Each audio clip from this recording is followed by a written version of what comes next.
Hello, Hunter. Hello, Cody. How you doing, friend? I'm doing okay. Been a little bit better. Not feeling super great because of the weather, but I'll tell you what. I guess it could be worse. That's a fact, man. You still having all the allergies and whatnot? Heck yeah, I got some coughs, which is great in the time of COVID when you cough out in public and everybody wants to spray you with Lysol or tackle you. Oh yeah, yeah. I've been this week. I At the beginning of the week, I had one day where I was sneezing like something stupid, so I started back on my month long allergy regimen that I do for 1 month of the year, and I've been better this week. But yeah, I've had that tickle in the back of my throat, and every time I cough, I try to just keep my mouth closed so nobody looks at me. Right. It's pretty nice where I'm at though, because it was one of those places where most people really didn't want to wear a mask anyway, so people really don't care too much. But you got some people that are still, you cough or sneeze, even though it's literally in the middle of allergy time, and they're over here looking at you like, you've brought in the bubonic plague upon them. Yeah, that's the worst part about other than the death. But the worst part about COVID is the fact that like people aren't allowed to have allergies or the flu or anything anymore. It's just Yeah, like you're not allowed. yeah. It's funny because literally we're doing the same stuff now that we did forever. Everybody has allergies and everybody coughs and whatnot and this and that. But yeah, you do it now, then you're getting those death stares. Heck yeah. It's rough. I'm hoping that most most people realize that that's what it is. Like when I had my shot and I was run down, if I'd went out then, I probably would have just looked sick. But Right. I'm going in there bright eyed and bushy tailed, and I hope people can realize like, oh, well, maybe he's okay. He just had to cough for a He'll be second. all right. He's not Yeah, a zombie. yeah. I read though on Twitter that most everything is open back up in like Nashville and whatnot. Yeah, I kind of got that vibe. I'm pretty sure that the governor for Tennessee dropped the mask requirements. I think that if you're in like your small groups, like with your family and stuff, that you can be without one. Hmm. And they say outside, like if you're outside, you don't have to have one on. But if you're in like inside in like a Walmart, they say it's probably still a good idea to have one on. Yeah, Um, yeah. I saw that one post that was saying that you can now go outside without a mask on, and then someone commented with a meme. It's like, wait, you all were wearing masks outside? yeah. Uh, Yeah. I'll tell you what, I'll be glad when all this mask stuff is over. I'm willing to do my part and be helpful for other people, but I'm over it and I'm ready to not have to wear masks anymore. so I saw there in Nashville. I might have just mentioned, I don't know, but they were completely, from tweets I saw, it says that Nashville was basically opening back up completely now. So I'd say with a major city like that, that's dropping. I don't know if they've completely dropped their mandate, but I think that indoor dining and everything like that is back available for everybody to use, and Well, that'll be nice. yeah, no more restrictions on like people and whatnot. We tried to go out last night. They just built a Texas Roadhouse here and it's been slammed. And the wait at like 5:30, the wait was 2 hours. Woo! And so we were like, no. So I was like, well, we can go to Longhorn because that's close. And the wait at Longhorn, they weren't busy at all, but the wait at Longhorn was like an hour. And I was like, Uh, nope. And so then we ended up going to Olive Garden, and the wait was only like 30 minutes, and we had a great time. Boy, I haven't eaten at Olive Garden in a long time, but the oh food was yeah, awesome, and our waitress was great. Anyway, but yeah, I told Bree, I was like, once all this is over and the restaurants quit these like limitations on seating, we're not going to know what to do with ourselves because we've gotten I so used to know. these super long waits. Yeah, they'll be like, yeah, it's gonna be a 20-minute wait. Okay. Uh, oh, really? I was going to go run several errands. Yeah, yeah. You call when you're planning on eating at 6. You call at like 4 o'clock to get a seat. They're like, okay, come on in 20 minutes. Yeah, that's how I'm hoping it's going to be. That just things open back up, and obviously we want people to be safe, we want people to be healthy and whatnot. But yeah, I'm with you there. I'm ready for life to get back to normal, and I'm Yeah. I, I told Caroline that a couple years ago that song "Hot Girl Summer" came out. I said this year it's Hot Boy Summer. Yep. I told her when we go back to Disney that I'm taking crop tops back. I'm gonna wear one every day. Heck yeah, my man. That's how I We do. we got our magic bands. I'm not sure if I mentioned that on here or not. We got our magic bands in the mail already.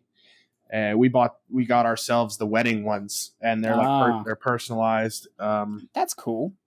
But yeah, we got our bands in, and we've started trying to plan, but because ours is in October, Hmm. nothing is like no schedules are available. I can't even make a reservation to do the lightsaber thing yet because we're planning so far in advance. So we're like ready to put everything on the books, but it won't let us. So Yes, we're going in July, and they told us that we're not able to make reservations until sometime. I believe it's this week, the first week of May. So that sounds you, right. yeah, so you'll probably have to start looking in like July for. Yeah. That's probably when yours will be available. By the way, I noticed they raised the price. I'm going to build another lightsaber when I'm there. We're going to do them together. I'm going to build one and she's going to build one. I've already got one. I didn't do it at Disney. Some of my friends went and I paid them and they built me a saber at Sure. Disney Land. Or maybe it was Disney World. Anyway, I have a Savi's lightsaber that I did not build, but I have it. Um, but they built it to my spec, which is pretty cool. But when we go back, I'm going to build one, and they've raised the price $20. But the kicker is now you can buy extra pieces if you want to, for like twenty Ah. bucks a piece. So I don't know. I may spend some money on that. I've limited. Like I don't want a bunch of souvenirs. I just kind of want a lightsaber, and that's about it. You don't want a $35 shirt? No. I've got plenty of shirts. I'm with you there. One cool thing could be though, are they battery powered or do you charge them up? They're battery powered. They take 3 AAA batteries. Well, something cool that you might do, that'd be just get you some of those rechargeable batteries or something. Or I'm sure you could probably get one of those little adapter kits or whatever that have the ones that like a battery pack that plug in, something like that. But put them on your wall there, mount them, kind of making an X or like coming to the points coming together. Dude, that'd be a Ooh, cool backlight. that would be. Yeah, I got it. I 3D printed the stand. Somebody made the files available on the internet. The stand that you like build it in Disney, Uh and huh. so I 3D printed that, and I've got it in like a acrylic case now, so it looks like I've just ripped the fixture off of the Disney uh, experience, and now I've just got one. It's kind of cool. It's so funny to me. y- Looking back, it used to be that before every movie that you ever went to in like a theater, there was always that commercial about pirating that came on, and it was like you wouldn't download a car. And Yep. now, literally, there's people downloading parts and like making their own vehicles, and any anything at all that you could ever imagine is available to model out and print and whatnot. So it's just so funny to me that how much has changed, just in the past 15 years, where beforehand it was like you better not record this movie on your Nokia phone, and now we're literally anything that you see in the world, you can have it on your own. You just got to be able to model it Yeah, or it's pay kind of someone else. nuts. It's wild. I'm in some Reddit groups for 3D printing, and those are always the jokes where it pulls up that old screen capture of you wouldn't download a car, and then it'll have like a news article. Man and son are 3D printing their own Lamborghini, and I'm like, yes, this is the society that we hoped for. But yeah, man, that'd be cool. You could do some really cool stuff with those, especially if you do put them in a case like that and you got them on a table or on the ground or anything. You could you could probably pretty easily rig it around to have a wire or whatever run out the back of it where you have just like a battery pack in it, and that'd be a super cool, desk lamp or something like that you could put on. Yeah, that might work. It'd be pretty cool. They'd be making noise all the time, but I mean, Yeah, bleh. noise schmoise. Yeah, there's probably tutorials online on how to hack into the software of the lightsaber and disable the sound temporarily. I need to figure out how to update the LEDs because, excuse me, oh boy, Oh boy. I need to figure out how to change the LEDs that are used inside the blade itself because I have all the kyber crystals that change the colors, Yeah. and the yellow one doesn't look very yellow because they're using RGB LED. Yeah. And as you know, depending on the quality, that yellow could be anywhere from actually yellow to just green, and that's Yep. so. I really think that I'd like to find some nicer LEDs. And when I put the purple one in there, each diode is a little bit different of a Mm-hmm. purple. So I'd like to find some nicer LEDs and open it up and let some of my friends help me install new LEDs in there. But well, who knows? I mean, I would imagine if you're willing to, maybe the one you have now that's the base, and if you're going to build one that's kind of souped up to what you really want, those guys that you work with, you could probably take that thing to work, and in just a few weeks, you'd have a super super cool custom Yeah. lightsaber from all the mods and stuff they could have put on it. Really, the thing is, I just have to find a good strip of LEDs that'll fit, and then we just have to cut it open and desolder the strip that's in there and put a new strip on. You just have to make sure that the controller is connected correctly. Is that all it is? Is just a little tiny strip in there? Yeah, it's just a strip of LEDs. I mean, Really? it's not like a flexible strip. Sure. It's like a chain. It looks like railroad tracks, basically. Huh. But yeah, I think if I was to like 3D print a little plastic garter or something, Sure. I could line them up in there. I think that'd be neat.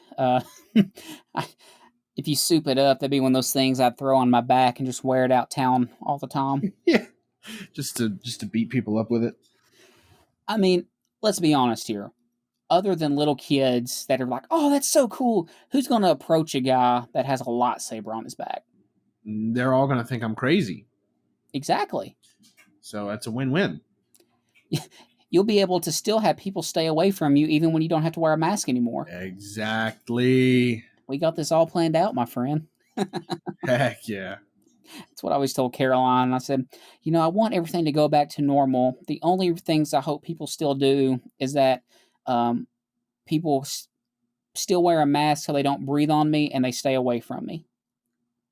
Yeah. Yeah. But yeah, dude, that'd be super cool when you get it all set up. If you got the space for it and whatnot, you could do some really really cool backlights and whatnot.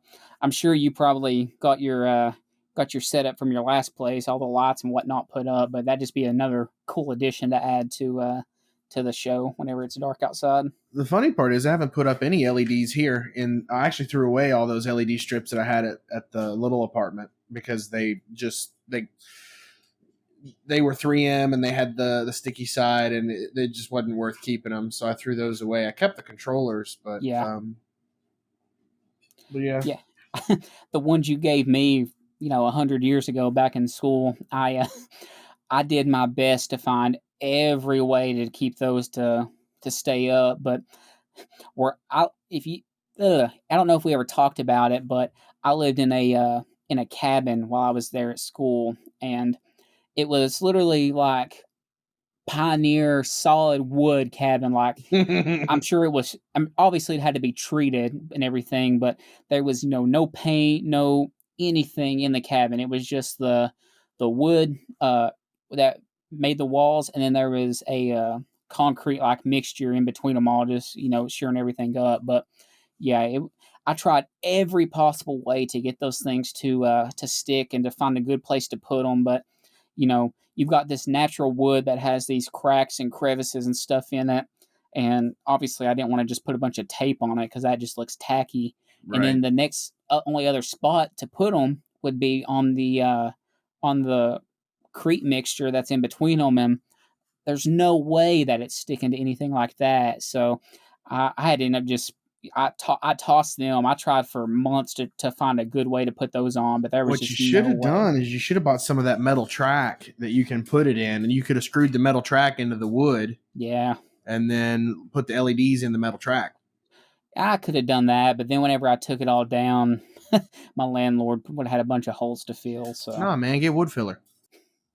I guess that would have worked. But yeah, I lived in my room anyway, and it was so bright in there. They had these can bulbs that were on the walls, and the room itself was pretty small, and it had a slanted roof on it. So as soon as you turn those bad boys on, and I swapped the bulbs out in those with LED. They just had those fluorescent bulbs in there before, and I swapped those out. And man, it was so bright in there all the time.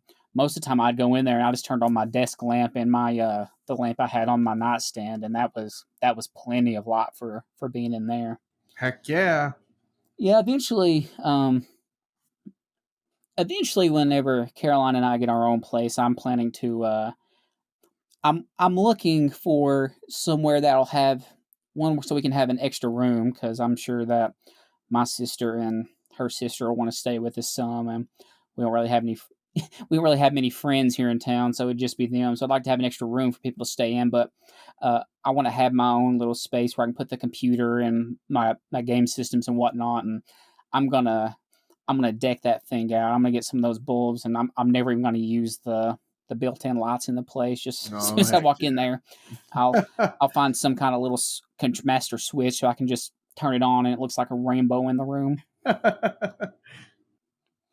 Yeah, I've never been a huge fan of the like in my computer the LED and whatnot. I've just got a black metal case for it, but uh, I'm definitely gonna spend a little green on that to get it all lit up. But Yeah, I like using LED lighting and bouncing the lights off of surfaces. I really yep, like. I actually have an idea, and I was gonna buy it because they sell it on Wayfair, but I'd rather not support a place that got caught trafficking kids. yeah, Anyway, but I had an idea before I even knew these places sold it, and I guess somebody else had come up with it and made their money before I could. But I was gonna make, like how there's in the ceilings, most places have crown molding. yep. I had a design for crown molding that had LED lights hidden in it, and Oh, so like the crown molding wasn't quite up next to the ceiling, but close enough. And the in that little gap, you would see the LED lights glowing. that would be cool. So Even if people have an idea, man, all you got to do is change the way it's attached, and you can get your own little slice of the pie that way. that'd be cool. Yeah, man. But a lot of places don't use crown molding now. It's not really the style.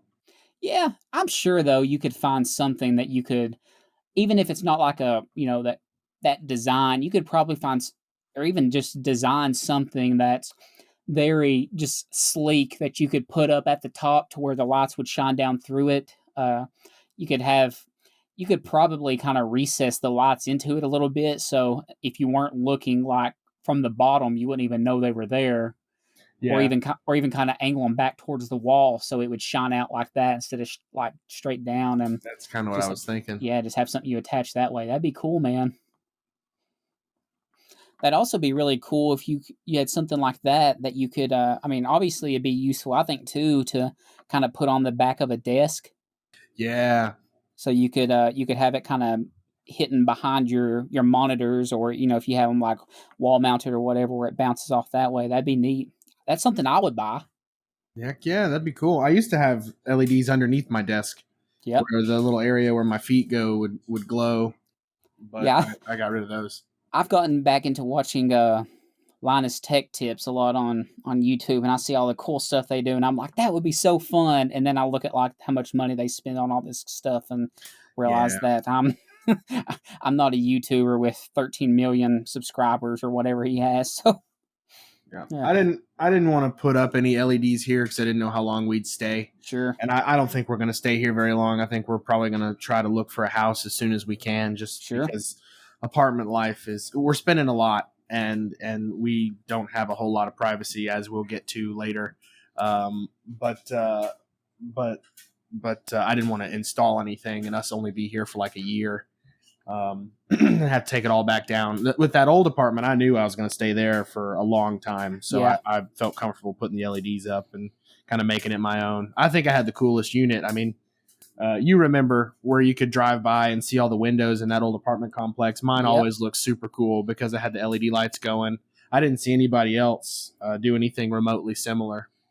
And you really maximize what you did with the space because, as we've talked about before, it was literally like from the door, and there was like a partition wall. You could be to the back of the apartment in what, 10 steps, if Probably that. less than that. Yeah, less than So, that.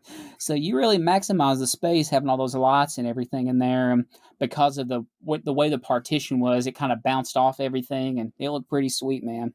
I really enjoyed it. So just to give the viewers at home, or the listeners at home, a glimpse into what this apartment was like. It was a studio technically, but there was a partition wall right down the center, running like perpendicular to the wall with the door.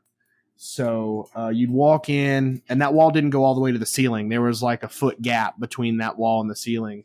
Um, so you'd walk in the front door, and there'd be what was the living room area, and then at the back wall, like if you're standing in the doorway, that back wall was the kitchen, and so there was, a sink and a fridge and a microwave, and on top of the cabinets, they were in line with that wall and that partition. So I ran an L-shaped LED strip from the corner where the cabinets started all the way to the point where the partition wall started, and then all the way along that partition to the door.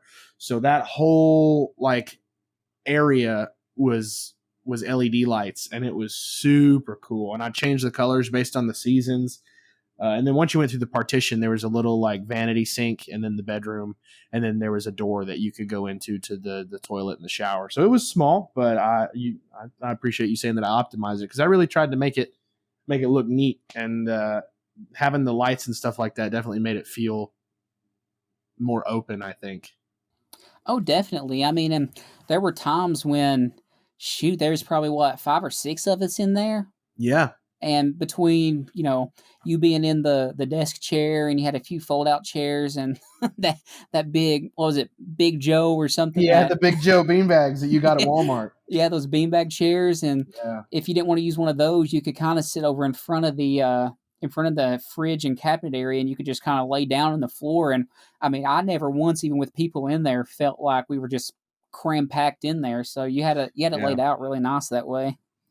I really enjoyed it. I took some cool pictures of it, and then it was weird. We took pictures when we moved out, because at that point Bree had moved in, and so when we moved out, we took pictures of it empty, and it was so weird to see it empty after all those years of being in there. Oh yeah, I was. I remember when I was packing up to move back home after we graduated and whatnot, and when I got everything out and loaded into the trailer, I just walked back inside after a couple minutes and just looked at it before I left, and I was like, man, I spent so much time. I mean, obviously I didn't go and get the nicest things. I had, old couch that mom and dad let me have, and everything inside, and it already had a stove and whatnot in it, but I did my best to make it homey. And then, man, once it was gone and everything was taken out of there, I was like, man, this is just completely empty now. It's weird. It's so weird to see some place that you've lived in, and you think about, like, you start out that way. You start out empty, and then you put your stuff in it. But then it is weird to empty stuff out. But hopefully we'll only have to do that one more time for a while. Once we find ourselves a house, we don't want anything crazy, but the market's so nuts right now. It's definitely a seller's market right now. That's for darn sure. I hate that. We don't want anything fancy, man. We just want literally what we've got now, plus some extra. That's just like, we only need 3 bedrooms. I think 2.5 bath is plenty. I think I'd like a 2 car garage, and I'd like an external like workshop. I'd like that, but that's something you could build in the backyard, you know. Sure. But that's literally all I need. I think if I could change anything, I'd make the size of the rooms just a little bit bigger. Nothing crazy, but I don't think we need much more than this. Yeah, me and Caroline, we're starting to save up for a house and whatnot. Just a starter house right now and everything, and then in a few years we'll either build or we'll be really picky about something we buy. Oh, But I'd love to build. yeah, I'm right now just kind of looking on like Zillow and things like that are around. We're still several months away from that, but we we'll spend every few weeks. We'll just go on a drive. Like we went tonight and just look at houses that are on Zillow and things like that, and just go look around at them and be like, oh yeah, that'd be super nice.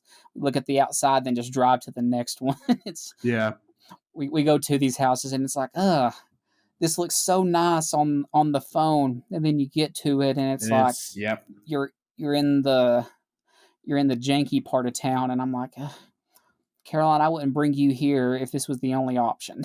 Yeah, we've had that experience. We saw pictures on Zillow, and like I think my favorite one was there's this house. It was super nice. Oh, I thought it was perfect. I mean, it was older. It was brick. It had been painted, but the inside had been treated really nice, and they'd updated it.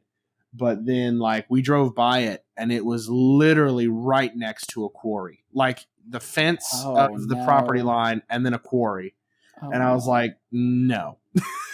Absolutely not will we live next to a quarry. How loud would this be? How Miserable. dusty? Oh my word. Oh, it'd be awful. Oh, we had a very similar situation.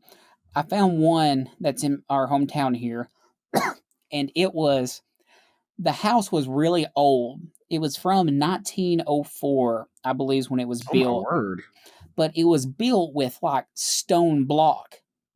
So this is like the very, very old style. Like there's a few places in town, like mainly around like the well, it's not really a downtown, but like the old part of town where like the courthouse and stuff is. There's a lot of those old stone buildings that are there that have just been preserved. They might have added on and used brick, but the Right. original stone was there. And one of these houses was I'm guessing that when all these were built, there was like one place that had this kind of stone, and that's what the houses around used. And this is the only one that's anywhere around that looks like this. So it's old. Obviously, they refinished the inside, so it looked really nice inside of it, but the outside was just beautiful.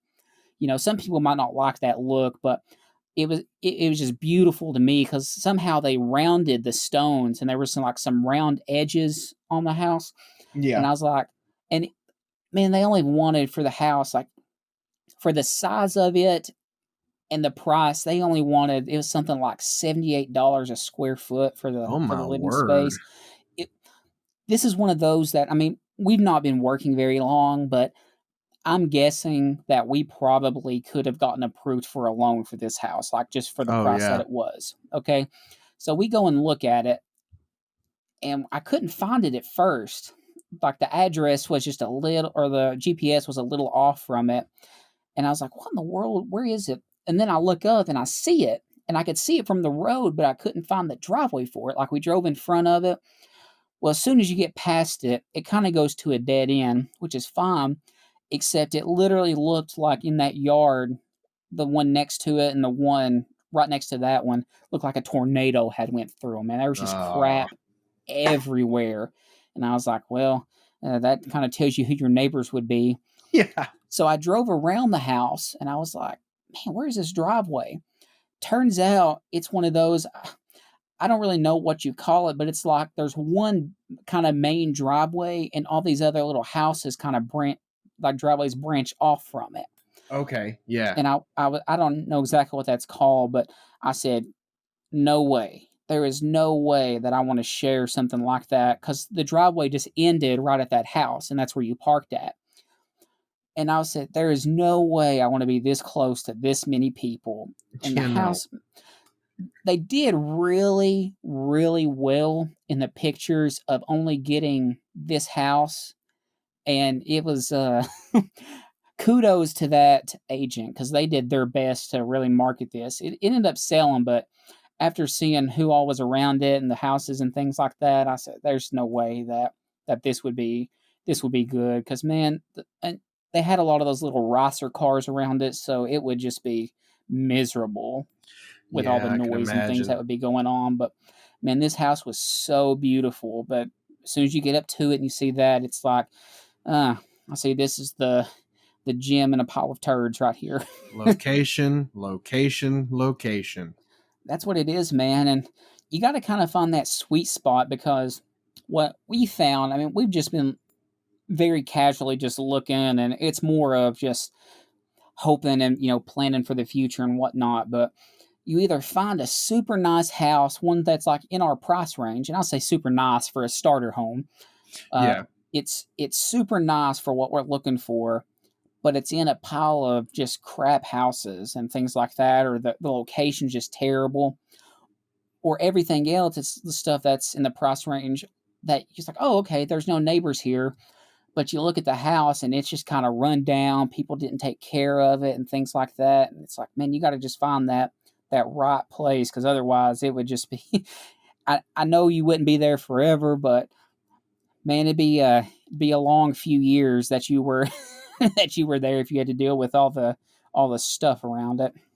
yeah, I just imagine that. If it bothered you on day one, it would bother you more as time went on. So you probably made the right Undoubtedly. choice.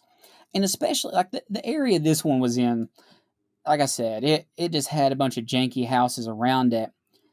And we want to get a place that has like a nice backyard for so Luno can run around and things like that. Right. And we could, and if we could have family over, because that's been something that I've always wanted to do is on like holidays, I'd like to have family come over to my place. Just I like having family together and whatnot. But you go to something like that, and then you have family and you're all just hanging out outside. Who knows what would happen or what you'd see, and what Yeah. would happen if Luno, there's a hole in the fence and he got through it. No chance we'd ever see him again. Yeah. No chance. So yeah, you got to just find the right spot. That's that's what we found. We're fortunate in where we're staying at with Caroline's dad. I think if it were up to him, we'd stay here forever. But so we're not we're not in the situation where we have to move out. But yeah, we're definitely going to find the right place for us Yeah. after looking at all these. I don't blame you. It's tough. Where we went today, we went and looked at like 4 or 5 places. There was one. Caroline was just putting in the addresses, and I was driving to them, and she's like, "Okay, so let's go to this one." We pull into the subdivision, and immediately it's one of those like the yards have the stripes from them being mowed, and there's no fields or anything with grown up, and everybody's house is just pristine campers, beside the house. And I look at her and she goes, "Yeah, we couldn't afford this one, but I just want to come look at it." I said, "All right," but yeah, Fair enough. yeah, fair enough. And then we found one before we even got to the house. She's like, "You can go ahead and turn around. I wouldn't want to live here." I said, "I wouldn't bring you here. Don't worry." But yeah, it's a task, man. You don't realize, you think, "Oh, this is a nice place," and then you go look at it, and then you quickly realize that what you said, location is everything. Yeah. I'd be willing to drive, a little further to work to have a nice place to stay than have have a place where I'd be scared for my wife to be at home by herself. Right. But we'll get there eventually. It'll It's a happen. process. I think What that's goes kind of up the must fun of come it, down. The market will level back out. for sure. Yeah, it's definitely a seller's market right now, man. People are basically any whatever you want to ask for a house, if it's in good condition, you can probably tack on about 20% more and be able to sell it for that. Like nice places, Yes. even here. Like I live in a small town, and the next biggest town to me is Knoxville, and that's on a best case scenario, that's a 45-minute drive to get there. So, Yeah. and the houses here, the nice ones, man, they'll be on Zillow like they'll go up on a Monday, and then on like Friday it'll say sale pending. Like they're just selling like crazy. That's nuts. It is, man. It's insane. So I can imagine. Like I remember a few years ago when I first started grad school, a buddy of mine he graduated before I did. He got a job in Nashville, and he was looking like outside of Nashville, like let alone trying to find something in the city. He was in the like towns over, Yeah. and he would literally find one, wouldn't even go look at it. He would contact his agent to, see if they could put in an offer on the house to go look at it.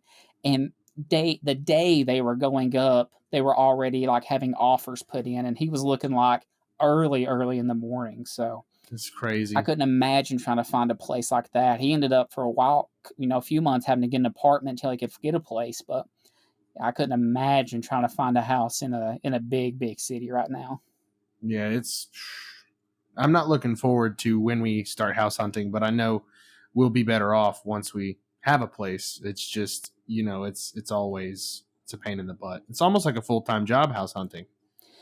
Yeah, I got a cousin who's he got certified or is licensed to do real estate. So I'm really considering whenever we are serious about finding a place, just contacting him to see if he might could get us some contact before like the things go on the market, just so we could have a better chance of getting a place. Because Right. man, it nice places are just going so fast. Yeah, it's insane. Yeah, I feel bad for the people that are like, I have to find a place like right now. I've seen a lot of things on Facebook. People like, I'm desperate. We're moving here. Whatever the situation is. Do you have anything? Just even if it's just temporary that I could rent out. And I'm like, man, you're gonna be paying way more than whatever the place you're staying in is worth. Yeah. But like you said, the market will come back down, and that'll be the that'll be the time to buy. But we'll get there eventually. Yeah, it'll happen. It just sucks right now that that's what we need, and the market's kind of crap. Yeah. Well, how's your leg doing, bud? Still in PT? That going good? Yeah, PT's going good. We started doing some more walking. Any soreness that I have is muscular, so I don't have Mm-hmm. any like joint soreness. I have some Great. stiffness, Sure. but nothing outside of muscle tenderness that I've got going on. So really nothing crazy uh updates wise, but yeah, so slowly and surely getting that way. I got about 2 more weeks until I can go back to the doctor, and then he'll clear me, and that's when the real torture starts, I guess. You soaking in any kind of like Epsom salt or anything Yeah, for every it? now and then. Most they've really told me to focus on ice. Sometimes I soak it in hot water with Epsom salt, but really they keep saying to elevate and ice, elevate and ice. So Sure. that's what I'm doing mostly rather than heat. I'd say probably the swelling and stuff's what they're really trying to get down from where you're Yeah, starting to use it again. right. Well, I'm glad it's going good for you there, man. Absolutely. Any front on the straw on? I have a clarification and an update. Oh, So the well, last take it time away. I talked about the Marco Polo candies, the bigger ones that had all the bumps on them, and how I ate one, it didn't have any juice in the middle, and you said, "Well, did you only eat one?" And I said, "Yeah." You said, "Well, that may have been a dud." Well, you were right. Of course I was. You're right. I have been snacking on these, and I really think these Marco Polo ones have taken the lead spot because they're bigger, they taste more like a strawberry, and they have juice in the middle, and it's just really good. So these ones that I got from Michigan, the Marco Polo brand, have escalated to the top of my ranking. Hmm. Um, I got a handful of strawberry candies from Bree's mom. One of the guys she works with used to be a truck driver and said he drove all over the US looking for these candies, and he found some, and that the ones he gave her to give us, because she told him the whole story, the ones he gave her to give us were his absolute favorite. And what a disappointment those were. They didn't even have a filling. They tasted like the cherry, the cherry cough drops that are really, really Yeah. sweet. They tasted Yeah. like those, and they were tiny, and there was no filling. And I told Bree, I was like, we got to give him a care package of some of these that we've got, because he's wrong. He's absolutely wrong that those are the best. They literally tasted like a cough drop. It was the craziest thing.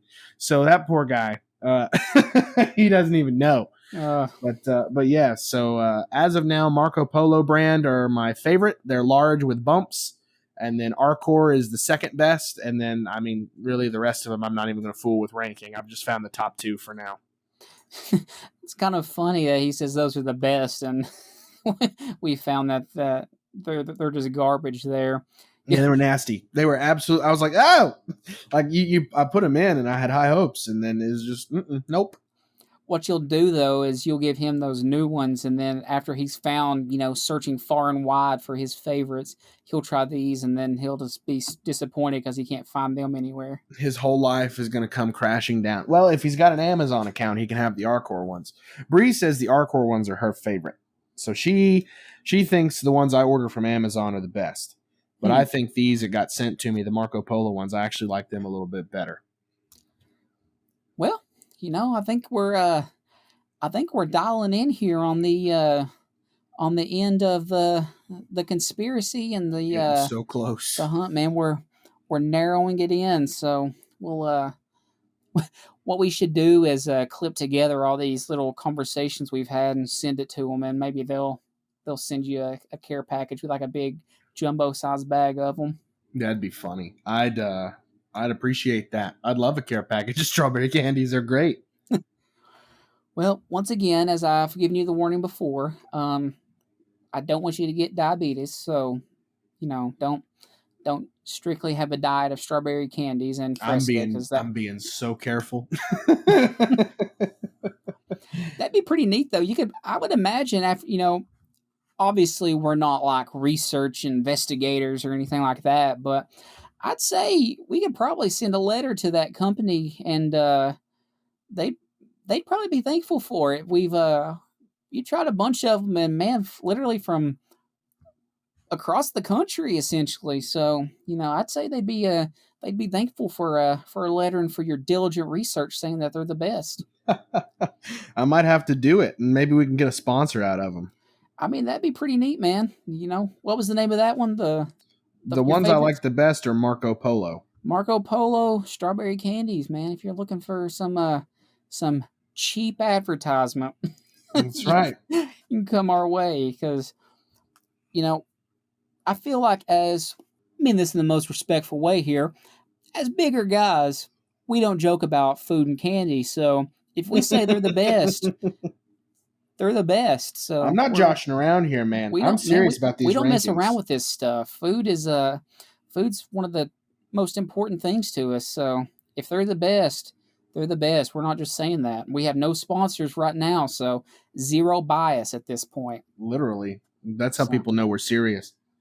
That's what you got to do, man. You gotta do the work first, and then let them come sponsor you, because then you've had an unbiased opinion, and then they know they're the best. Because I watch a lot of podcasts and I watch a lot of YouTube, and we talk about this a lot, and I have an echo over here in the room, so I know good and well that if it were listening to us and it would advertise that stuff, I've seen no other kind of searches or videos for this kind of candy. So I think we're the only ones who's done this kind of research.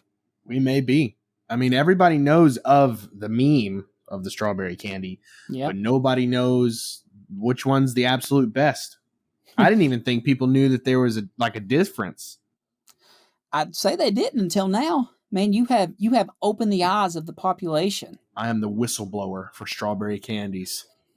If you go missing, we'll know to search for Arcor or something like that. They're gonna take me out. Wouldn't that be something, man? I bet that would be the most viewed news story of the year. Probably. Local strawberry candy manufacturer abducts and takes out a small-time podcaster. Oh, man. That's like something you'd see on the Babylon Bee or the Onion. Yeah. It's like totally the National Enquirer. That's something that just doesn't exist. Yeah. Well, I'm glad we're narrowing in on this. You know, We're the getting close, man. only bad part about it is after this is signed, sealed, and delivered, we're gonna have to come up with some other investigative piece to go over. I don't know, man. We may be able to keep Straw on alive. I'm not sure. We may. I don't know. We'll see, man. We'll see. Well, Or we can move on to something else. You know, that could be our season 1 arc as a Straw on years, and then we can move on to something else. ah, we'll figure it out, man. I feel like this is just the beginning of something great That's that's right. gonna it's gonna That's happen. right. That's I'm still of the mindset that you know we're putting out consistent content and our viewership is spreading. We've looked at the analytics and we're literally about every week we're picking up not huge numbers, but we're picking up viewers and listeners from different states all across the US. So Yeah. I feel like organically, we're obviously never going to be the Joe Rogans, I don't think. I mean, who knows, but we're growing organically, and I still feel like even if we, kind of become mildly successful in this is going to come back as what started it all was the strawberry candy. I think you're right. Because that and your leg have been the consistent things in the podcast.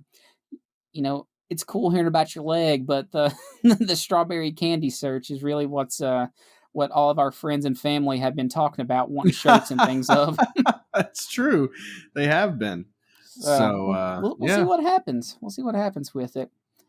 Yeah, I'm still liking the idea that we could do just some print to order shirts and things like that because I feel like that's a real conversation grabber if you have something with strawberry candy on it. Yeah, that'd be funny. People be people be looking it up. Maybe you should add that tag into the YouTube pages and whatnot of like strawberry candy. So I think it is on the tags, actually. so if people ever go searching for it, will be what comes up at the very top, hopefully. That'd be funny.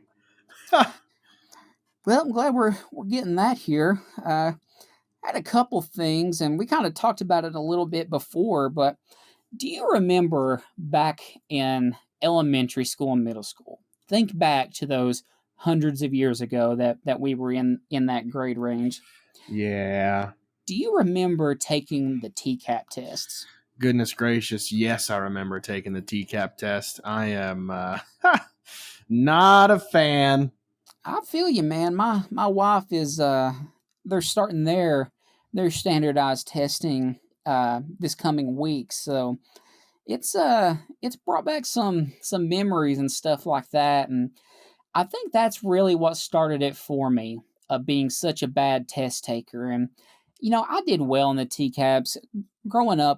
I was a very smart kid. I mean, not the smartest by any means, but I always did well on my TCAPs and things like that. But I think that's really where it started of me not being a good test taker. What do you say?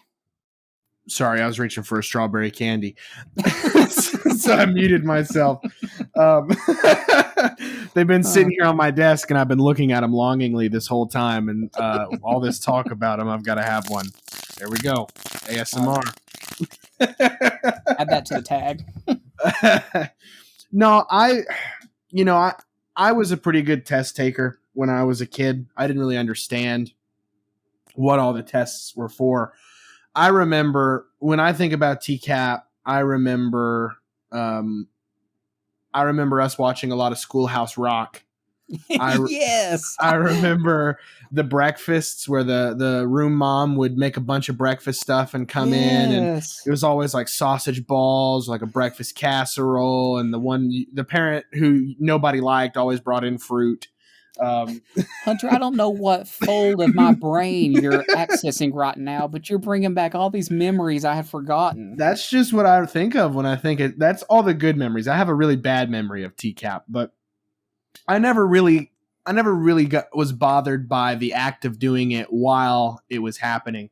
I remember all the prep, how the teachers would, talk about how to fill in the bubbles, and you got to make sure you do this and that, and here's your 2 pencils, and that's all you got. Yeah, everything. So no lead pencils at all, no. even if they were number 2, because the Scantron would read them wrong. Yep.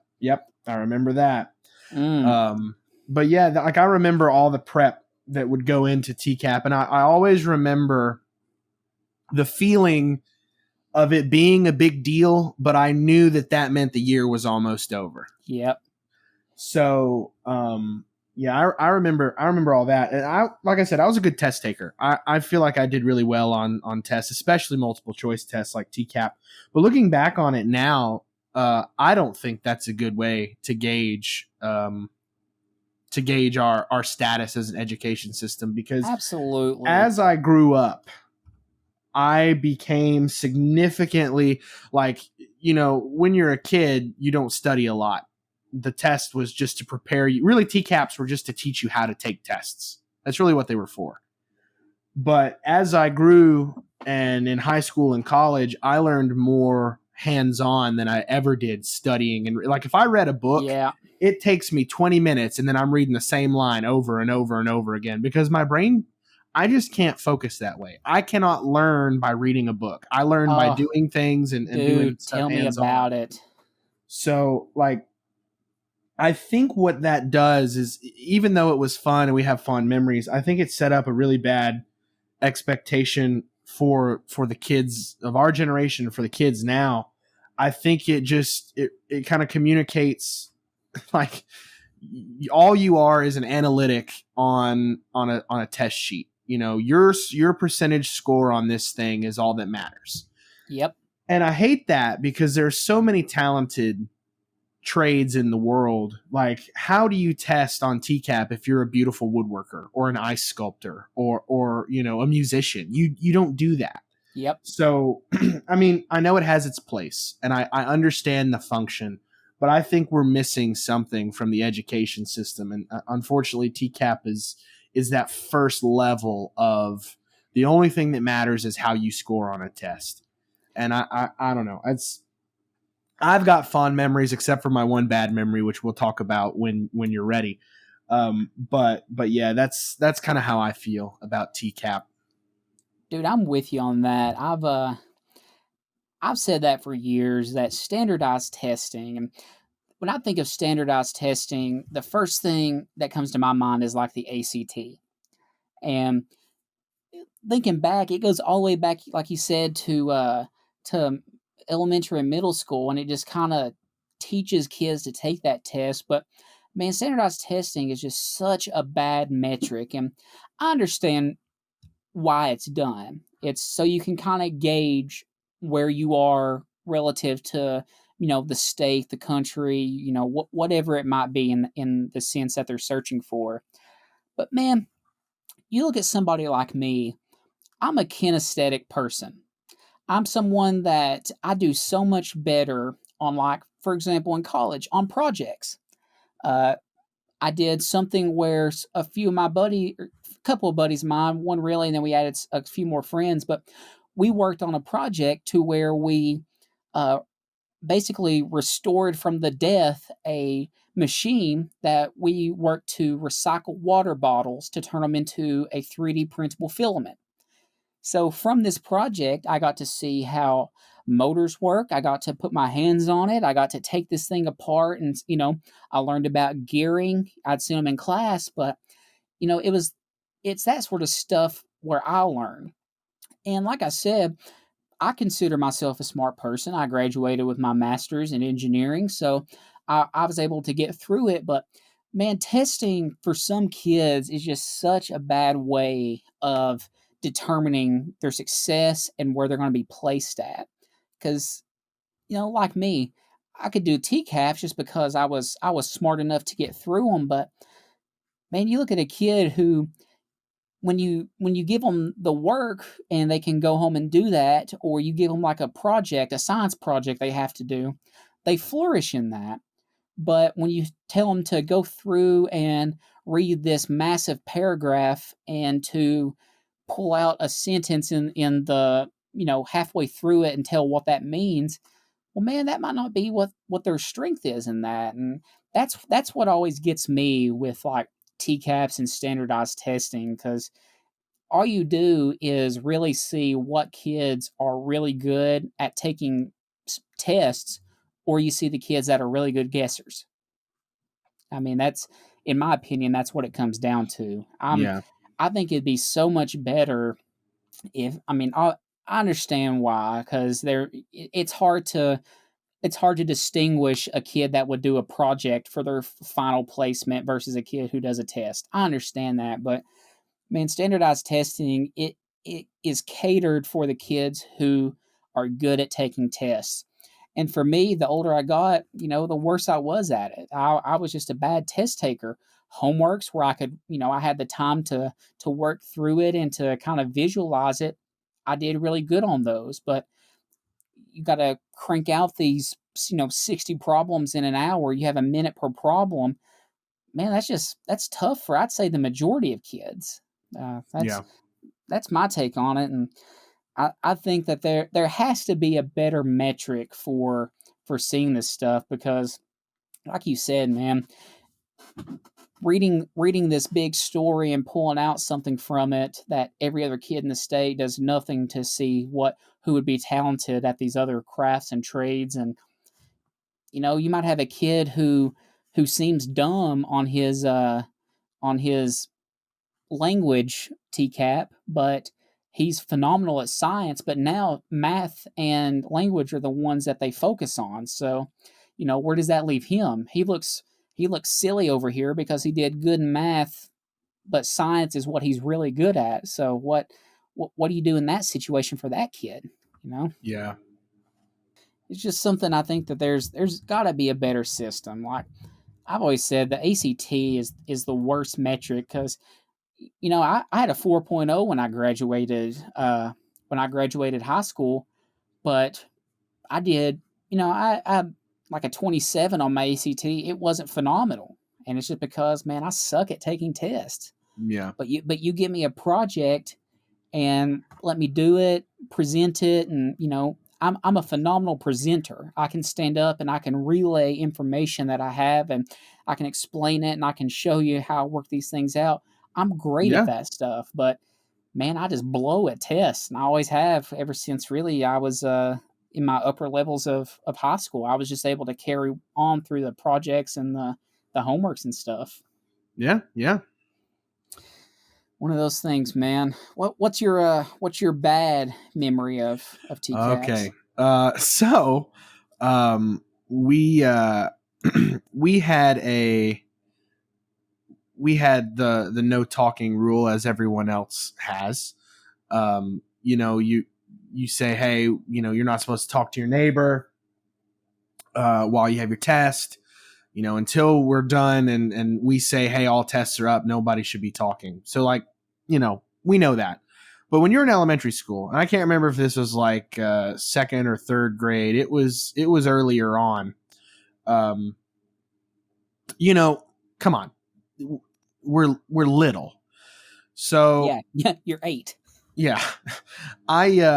Me and another friend of mine were, they spaced out the desks in the room. We were put up at the front of the room, like literally our desks were touching the whiteboard, and the clock was above the whiteboard. And so we took the test. Nobody talked to anybody. We were just doing our thing. Took the test, put the pencils down. They came and they took my test paper away. So, like, I didn't even have the Scantron or the questions anymore. And they did the same thing for my friend who was sitting next to me. And so some time passed. And again, I have to stress, I did not have my Scantron or the questions. Like, they took all that away from me and had filed it. And so I was just sitting there, nothing on my desk. And I like lean back as far as I can, can't see the clock at all, have no idea what time it is, have no idea how much more time I have to sit there and stare at this whiteboard. So I lean over to my friend and I'm like, hey, can you see the clock? And he leans back and can't see it either. And he shakes his head. He's like, no, I can't. Literally within 5 seconds, this teacher that wasn't my teacher, because remember, you didn't have the same teacher. Like, your teacher couldn't be in the room with you while you took the TCAP. It was somebody else. Literally, she swoops in within 5 seconds. She's like, get up, get your stuff and get up. And I'm like, what is going on? And she's like, you can't talk. You're not allowed to talk. Get up. And so I'm like, I was like, I don't have, even as a kid, I told her, I don't have my test paper. You took it. How am I in trouble for this? Like how is it possible that I was cheating? Like there's no physical way for me to like we Doesn't add and up. yeah, like even as a kid, I was like, this is ridiculous. Why are you mad? And I said, I literally was trying to see what time. I just asked him what time it was. And it's funny as an 8-year-old that you recognize that. You're like, there's no physical way for me to cheat. And it was very simple. I was just asking what time it was. So I get taken to the library. And I am told that because I was caught talking in the middle of the test, that I am now being punished and I will have to be isolated for the rest of my TCAP week. And I can't remember if this was like day 1 or day 2, but it was early on in the week. So for the rest of the week, I would have to be isolated. And Cody, they stuck me in a closet in the library. And it was just big enough for the desk to fit in there. And me, like I could stand up from the desk and walk around the desk, and it was just that big. Like it was small, and it was full of books, and it's that old musty book smell. Yeah, it smelled just like that. And so I was stuck in this closet by myself, taking TCAP for the rest of the week, and the librarian treated me like I had murdered someone. Oh no! Literally, she was so hateful about it. That's all I remember. I was thinking, like, why is everybody being so mean? This seems ridiculous to me, but I never told my parents because I was scared I'd get in trouble. But now looking back on it, I think if I told them what had happened, I think my mom would have ripped the principal a new one and been like, I was just getting ready to say that, man. My mom would have been in that school so fast. And she would have whipped every single butt that was within sight. Yeah. Someone in a closet as an 8-year-old. I was stuck in a closet. It was definitely 2 or 3 days that I had to be in there doing it. And I remember the reason I know I could walk around the desk is because when I got done with the test and I was bored, I'd just stand up and walk laps around the desk. And I remember saying out loud, like, this is ridiculous. Like, I remember as an 8-year-old being like, this is crazy. This is nuts. What is going on? And I just don't know, man. It was the weirdest thing that will stick with me till the day I die. Because I was grappling that line of this is ridiculous and something's not right. But if I tell my parents, obviously I've done something wrong. If I tell them, I'm going to get in trouble. Man, isn't it crazy how, we're on the back half of our 20s right now. Yeah. Isn't it crazy how you have some of those memories as a kid that just stick with you from like 2nd, 3rd, 4th grade? Yeah, it's nuts. I mean, and it probably was just because it was so like it stuck with me and it's like hardwired into my brain because it was such it just stuck out. It's one of those events from my past that just is an outlier. Oh yeah, man. I can remember, obviously not my entire elementary school career, but man, there's stuff like even now in my mind, I can remember back from like when I was in kindergarten, stuff that happened that stuck with me. And man, that was 20 years ago. Yep. 20 years ago. And I can remember some of that stuff because, man, things that teachers did to me. Like I remember my 4th grade teacher still to this day. I can tell you her name because she hated me. And I can tell you, my opinion, the reason she hated me was because I was a question asker, probably to a downfall in middle school. I think it's helped me now, but when I was a kid, man, I was just a social butterfly. So Yeah. I would, and if you're not in something that one either interests you or two is like challenging enough for you, man, as an 8-year-old or a 10-year-old or a 9-year-old, what are you going to do? You're going to talk to your friends that are sitting around you. Yeah. And stuff like that. And man, she hated me. And I can tell you the memory that really stuck with me with her was that all of my grades were so good. Like when I was in fourth grade. I mean, I was 10. Like I said, I could breeze through most stuff then. So all my grades were like all A's. So I had like straight A's going through. But man, she gave me a C in citizenship. And I'm still not even sure what citizenship is and how that refers to anything. Wait a Like minute. So she gave you a C on being an American citizen? that, I guess. Because I would go through, and this happened twice. Like she gave, I remember it was two times. And my parents told me, it's like, listen, you're going to be in some big trouble if you don't, fix this.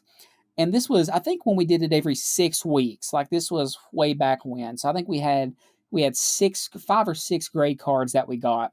So I had two of these that I had C in citizenship, but A's in everything else. And man, that third 6 weeks, I can remember it so vividly. I sat down and I made it a strict point not to talk to anybody at all whenever like class was going on. Like even if it was like kind of group stuff where you could kind of work together on it, nobody. I didn't say a word. I was like, I am not doing this again. And guess what?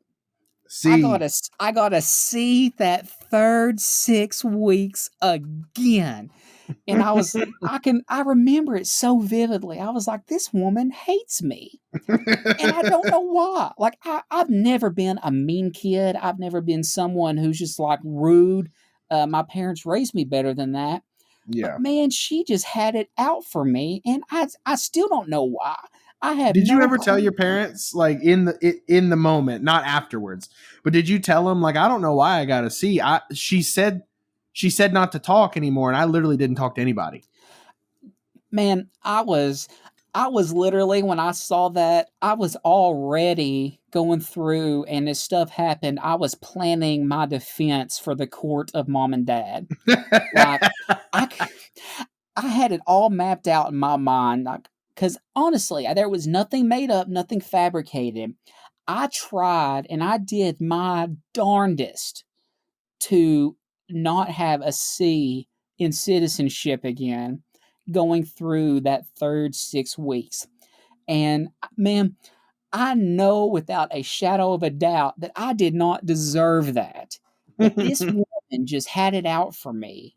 And I don't know why. I mean, I think I'm a likable person, and obviously you change as you grow up, but man, I'm still a social butterfly. I That's still am that way. funny.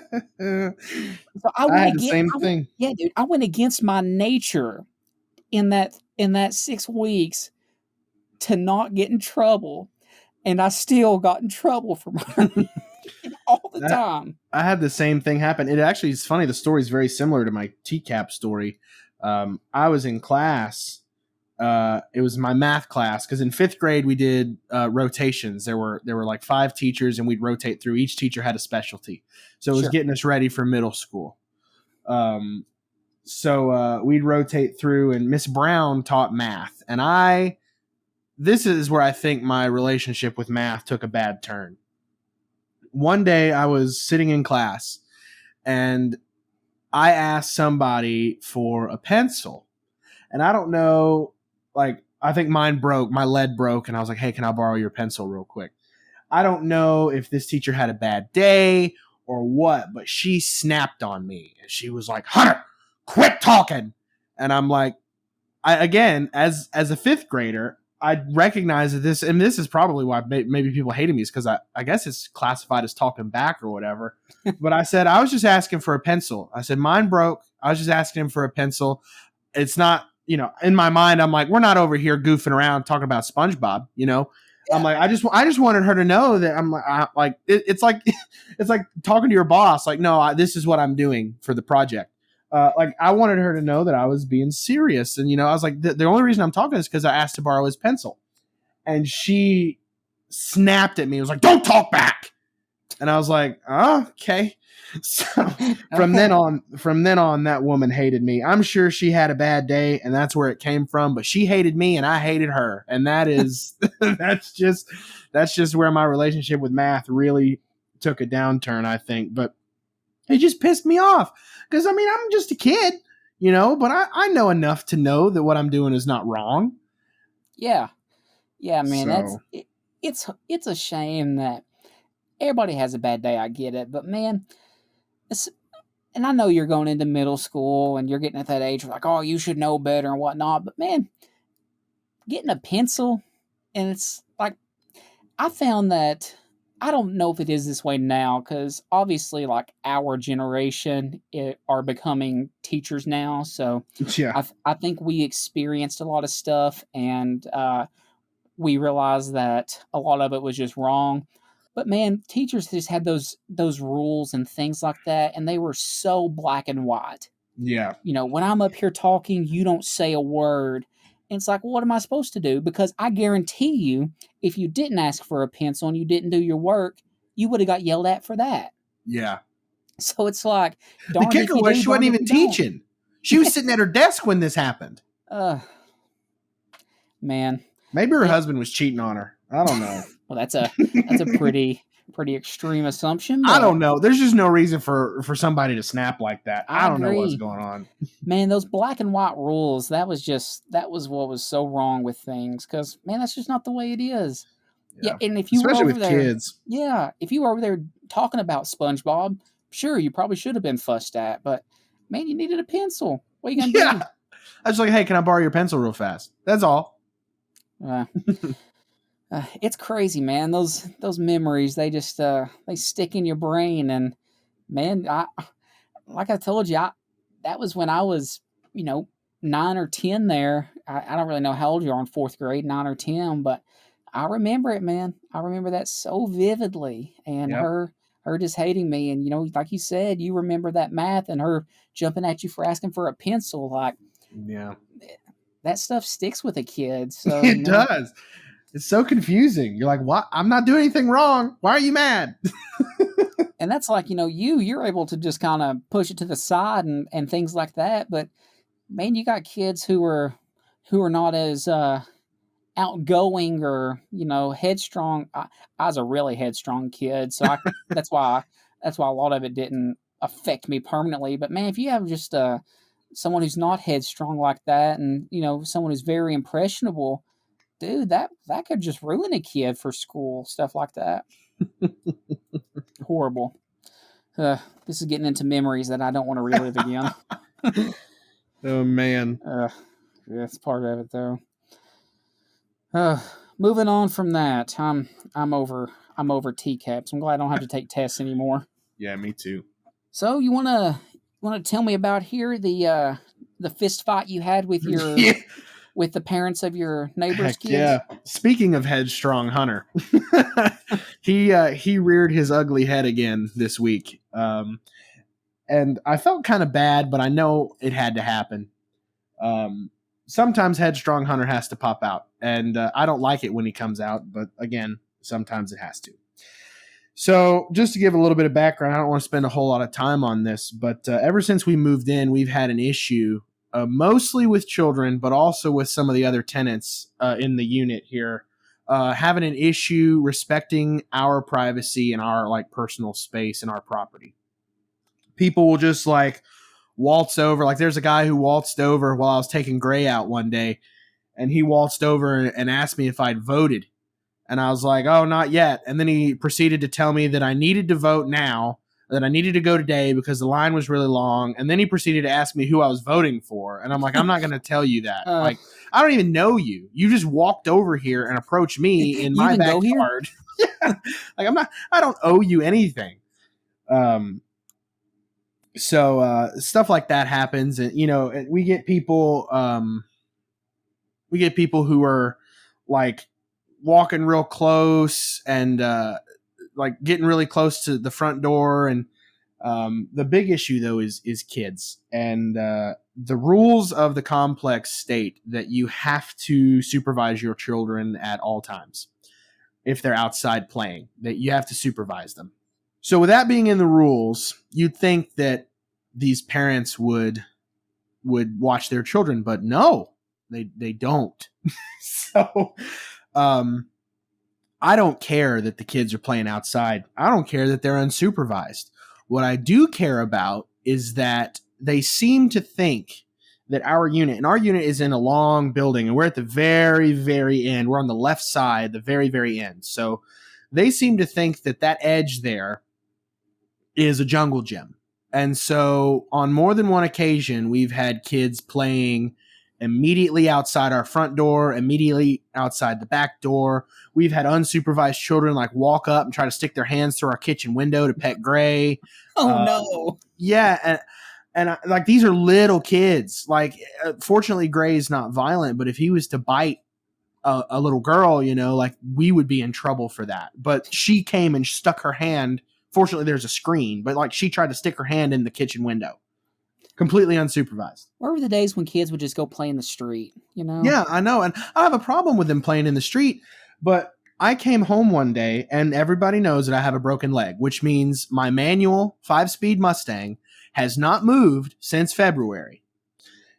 So when I come home to a giant scratch all the way from the front wheel well to about the 3/4 mark on the door. Oh no. I know that it wasn't me. I know that it was somebody in the apartment complex who hit the car. Now, I don't think it was another vehicle, because the way the scratch is, it looks like a foot peg or a metal like scooter. Something has dug into the paint. Someone did a kickflip. Yeah. Watch this sweet kickflip. So I'm like, I'm already fuming at that, because my car is not the nicest. It doesn't have the best paint job, but I do not like it when people scratch it, because I have to pay for it and I have to deal with it. If I was to scratch it, I would beat myself up about it. Now, if somebody else scratches it, you've unlocked a monster. You're going to beat them up. Yeah. It's just the way it goes. It's probably a character flaw. I don't know. So I know this is going on. I know that there are kids playing absolutely too close to our vehicles. We've had the little girl who tried to stick her hand through our kitchen window.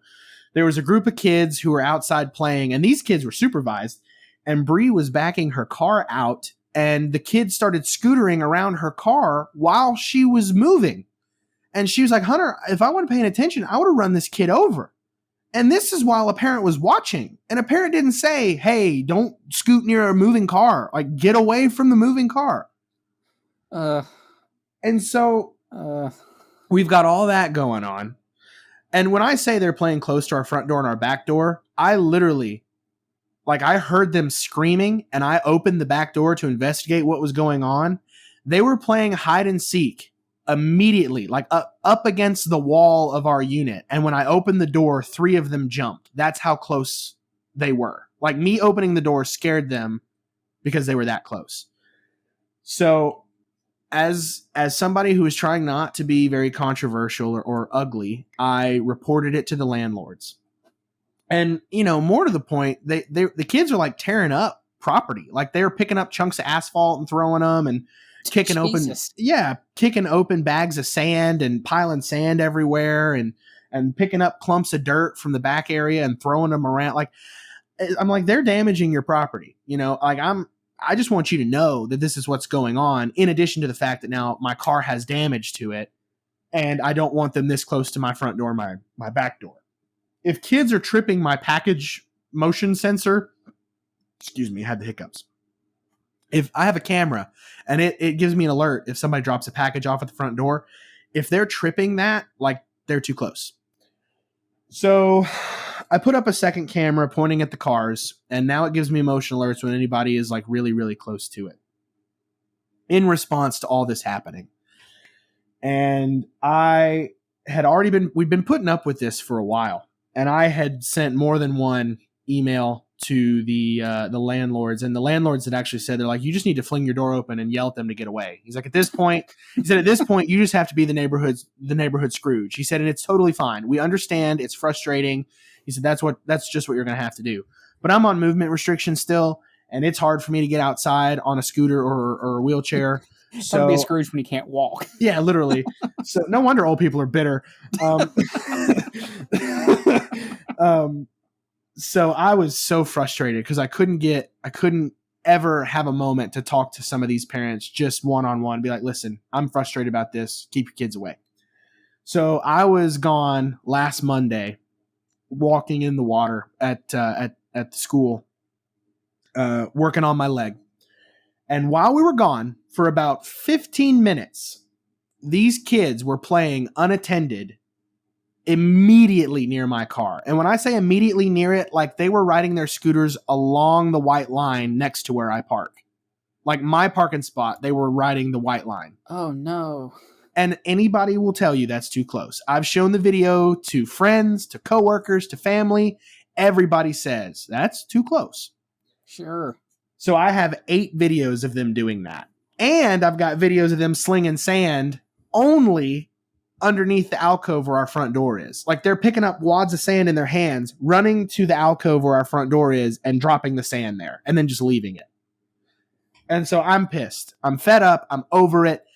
This is the straw that breaks the camel's back. And I get the dad on camera too. The dad walks by and makes eye contact with my camera and also acknowledges that there's sand all over the place, but doesn't say anything. So I send all those videos to the landlord and I said, this stops now. I want this guy's information so I can call and have a chat with him. Or even better, I want you to set up a meeting and we're gonna sort this out once and for all. So that happens on Monday. On Thursday, we have our meeting. And this guy, you know how you can just tell someone's really, really dense? I don't mean like a jerk. I mean like he just looked, and I don't want to be ugly, but he just looked stupid. You know what I mean? I know what you mean. And I wish I didn't, but I do. I'm not trying to be hateful because I had to get ugly with him a couple times because he just wasn't understanding it. I think they're Romanian. I think the family's, he had an accent, but I'm not quite sure what it was, but it definitely sounded, it was either like Romanian or Greek or something. Yeah. But regardless, my man just wasn't understanding. He just had this thing about him where he just was dense. He didn't really understand. To the point where the landlord was looking him in the eye and said more than once, do you understand how serious this is? Like, do you understand? And he's like, yes, I understand. But then everything else he was saying communicated that he didn't really understand. So what was that movie? Do you understand the words that are coming out of my mouth? Yeah, literally. So my points were like who we were, everything we had seen up to that point, which is the whole reason why we were so frustrated. And I said, I taught swim lessons for 7 years. I have experience with families from all over Nashville, wealthy, poor. I've worked with just about any type of family and just about any type of kid you could imagine. So I've got experience dealing with children and families. And I said, I want you to know that it's not got anything to do with me not wanting the kids to play outside. I'm glad the kids are playing outside. It's better than being inside on an Xbox, Sure. Let them be outside. Let them run around. I said, this isn't about that. I said, what this is about is we respect everybody else's property and privacy, and we don't feel like that is being reciprocated to us. And then the dad kept focusing because I brought up the scratch on my car as the big kicker for why I was upset. And I prefaced that I didn't know who did it and that I was going to be financially responsible for the scratch. I said that in the beginning. And he was like, I talked to my kids and I asked them if they scratched your car and they said no. And of course they'd say no. I said, well, that's all well and good, but I have 8 videos of your kids this close to my car. And he's like, exactly. They were just this close. They didn't touch it. I said, you're missing the point. If they're that close routinely, there is a chance that they have done or will do a scratch down the side of my car. So that's what I told him. I'm like, they are that close. I said, if somebody was that close to you in traffic, you'd honk your horn and you'd tell them to back off. I said, there's absolutely no reason why they should be playing that close to my vehicle. And I don't want them there. I don't want them that close. And he was like, yeah, but they didn't scratch your car. He's like, but they didn't do it. I'm like, I don't care. I don't want them that close. And he's like, listen. And he pulled up the pictures of his kids' scooters. He's like, these are brand new scooters. He looked me in the eye. He said, these are brand new scooters. They're not used. And I'm like, okay, what does that have to do with anything? He's like, they're brand new. They're not used. They have the rubber guards on the handles. So there's no way they could have scratched it. And I'm like, it's not about the scratch. I'm like, listen, I'm not saying that they did it. I'm saying I don't know who did it. I'm saying that there's a good chance that they did do it, but I don't know. But regardless, they shouldn't be that close. That's why we're here. And then the landlord jumped in and was telling him all about it and how they were way too close. He got caught on camera. There was nothing he could say like that. He was like, you got caught. You got caught. There's nothing we can say other than you got caught. Like, you can say they didn't scratch it, but look at these videos. And so, then there were two other things that he said that really, really chapped my butt. He was like, well, my car got a scratch on it the other day and I'm fine with it. And we were all like, okay, but that's good. Then let your kids play next to your car and potentially scratch your car since you don't have a problem with it. But they will not be allowed to play near my car or my front door or my back door. If you're okay with scratches, awesome. I'm not. And I leaned in and I did the gesture, like, look at me in the eye. I did the I'm the captain now thing to him. I was like, look at me. I do not want them that close to my car. I don't want it. and I think it finally sunk in. And so that was one. And then another one, it was a two-parter. He was like, well, they're kids, and if I tell them not to play near your car, they'll forget. And I can't watch them all the time. They're kids. And I leaned in and I was like, I'm going to disagree with you. I was a child who lived in a cul-de-sac, and my parents did not stand outside and watch me all the time, but they told me to stay away from other people's property and front doors and back doors, and I listened. So it is possible to have your children listen to you. It can be done. Yeah, it can be done. And I said, and you know what? If they do forget, that's fine. But the rules here are that you're supposed to watch your children at all times. They should not be unattended. So if they forget, that's cool. You need to be watching them, and you are responsible for how close they are to my property. And the landlord was like, that's exactly right. I was about to say the exact same thing. You are responsible, and you should be watching them every single time they are outside. And so he got pissed that he now has to watch his children. And he's like, okay, well, then what is too close? What is too close? And I lost it at this point, Cody. I probably made this poor man pee himself.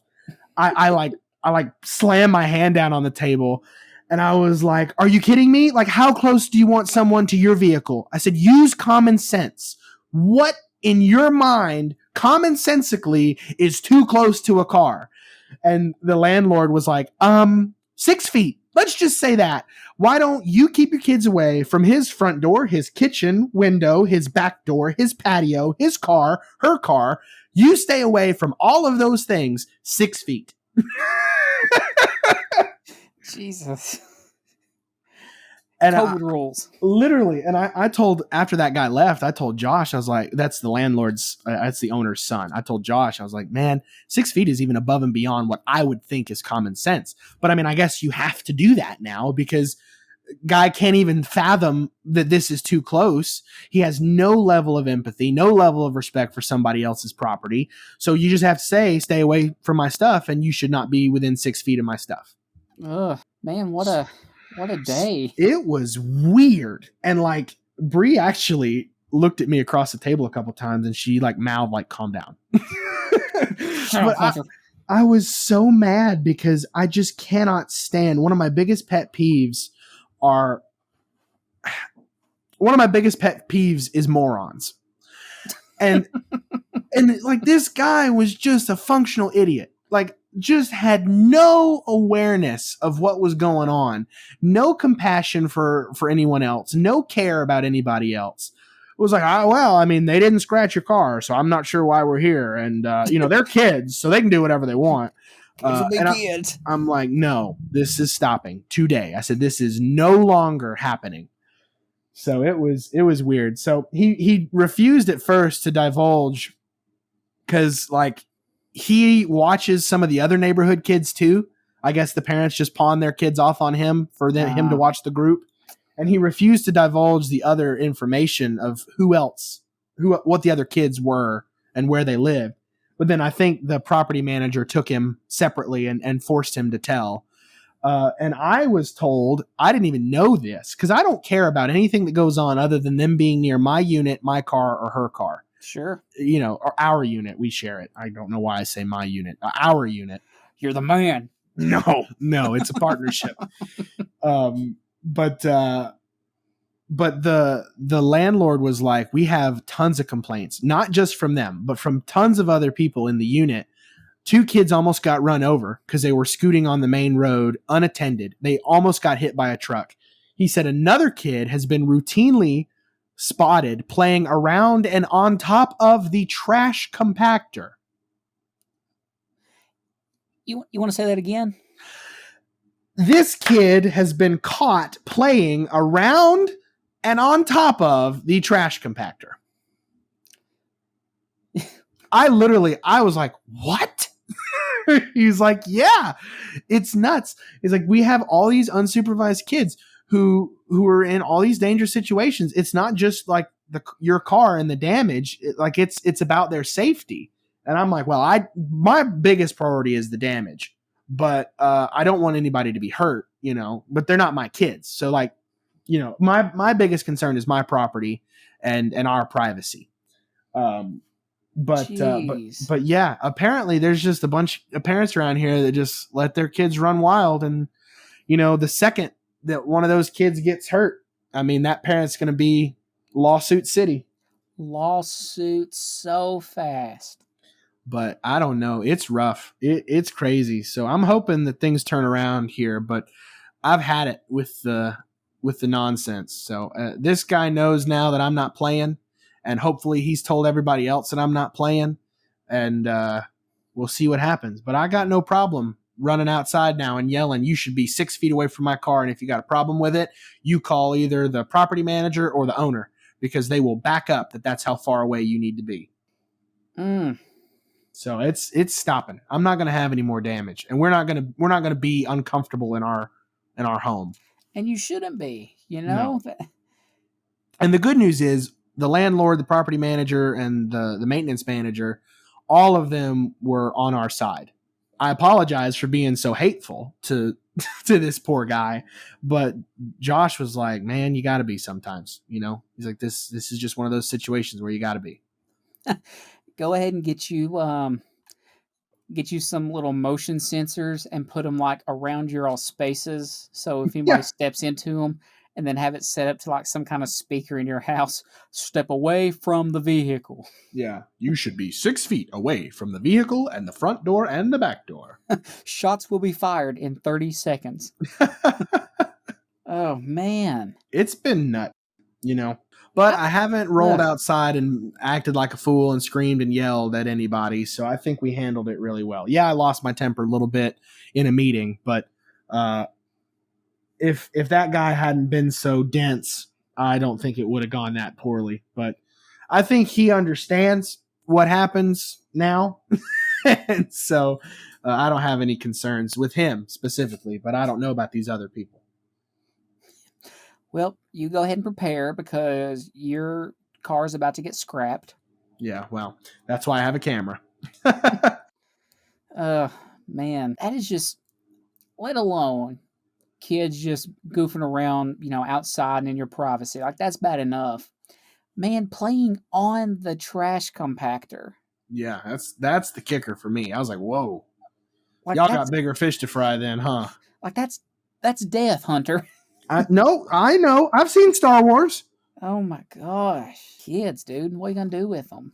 Well, obviously, some parents just think let them. Yeah, some parents are just like, trash compactor. Hey, see if you can do a flip off that thing. Do a flip. Like you said, bad enough that they're right around your vehicle. Could have been that wants to damage it. You don't have proof of that, but man, trying to like like being right on the spot where you live, trying to reach in your window. Like, Yeah, it was. man. It's just, I'm like, where did the privacy stop? Like, I get that we're all in a communal area and that we all technically live in the same building. Like, I get that. But I told that dad, I was like, it's the equivalent. Like, your kids playing that close to my front door is the equivalent of me letting my dog crap in the river rock in front of your house every day. I was like, it's too close. You wouldn't appreciate it. And you know, if they were around your area and they were, trying to reach in your window, that kid falls and gets cut on your window or something, it's probably you who's in trouble for it. Yeah, exactly. And I'm Yeah. not I'm not going to be responsible. I don't want to have to parent. We don't have kids. uh, Probably won't for a very long time. I'm not in the business of parenting other people's children or looking out for Sure. other people's children. Sure. I don't want anything bad to happen to them, but I'm not going to be responsible for your kids when I And pay all this money to live here. and you shouldn't be. That's the Yeah. thing. When we pay all this money, I'm angry, so I'm using a lot of eyes, but it's a joint thing. Bree and I both feel the same way about all this, and so I speak for both of us when I say the way we feel about it. We get it. We get it. Don't worry about that. But man, I'm right there with you. That's just so uncourteous that you just let your kids do that. I mean, Yeah, there's you gotta have you gotta have some kind of boundaries like that. Like, man, I've considered in the future, looking to do, getting some kind of real estate, things like that, because the price, the money you can make on that's only going to go up as time goes on. But right.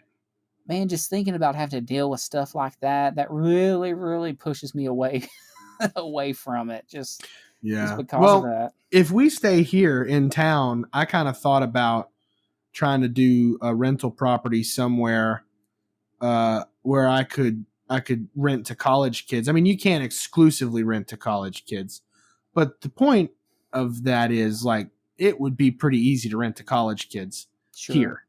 Um, but yeah, it's been an adventure. I'm really not a fan of having to deal with this stuff, and I kept telling the landlord, I'm like, I really don't like this. I hate that this has to be something I deal with, but you know, the damage really is what set me off.